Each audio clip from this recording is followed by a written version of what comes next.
नाज़रीन, हम ख़बर शामिल कंदासीं। पीपल्स पार्टी जे MPA मीर आबिद सुंदरानी ख़िलाफ़ मेहड़ थाणे ते अगवा जो केस दाख़िल कयो वियो आहे। मेहड़ वासी औरत जी फ़रियाद ते दाख़िल कयल केस में मीर आबिद सुंदरानी ऐं ॿियनि खे जवाबदार नामज़द कयो वियो आहे। फरियादी औरत इल्ज़ाम हयो आहे त जागीराणी बिरादरीअ जे हथियारबंदनि ज़ना जे इरादे सां संदनि न्याणियुनि खे अगवा कयो। मीर आबिद सुंदरानी सां फ़ोन ते राब्तो कयो त हुन कंधकोड़ अचण जो चयो। फरियादी मूजिबि मीर आबिद सुंदराणी वटि दड़ी सुंदराणी वियासीं त हुन 30 खां 40 लख रुपया भुंग घुरियो। FIR में इहो बि इल्ज़ाम हयो पियो आहे त मीर आबिद सुंदराणी न्याणियुनि खे अगवा कंदड़ हथियारबंदनि खे पंहिंजी बनीअ ते पनाह ॾिनी आहे। अहम ख़बर अवां सां शेयर कयूं पिया। पीपल्स पार्टी जे MPA मीर आबिद सुंदरानी ख़िलाफ़ मेहड़ थाणे ते अगवा जो केस दाख़िल कयो वियो आहे। मेहड़ वासी औरत जी फ़रियाद ते दाख़िल कयल केस में मीर आबिद सुंदरानी ऐं ॿियनि खे जवाबदार नामज़द कयो वियो आहे।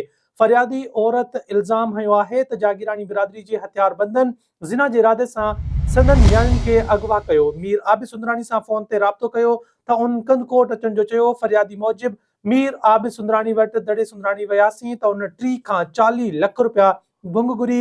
FIR में इहो बि इल्ज़ाम हयो वियो आहे त मीर आबिद सुंदरानी न्याणियुनि खे अगवा कंदड़ हथियारबंदनि खे पंहिंजे बनी ते पनाह ॾिनी आहे।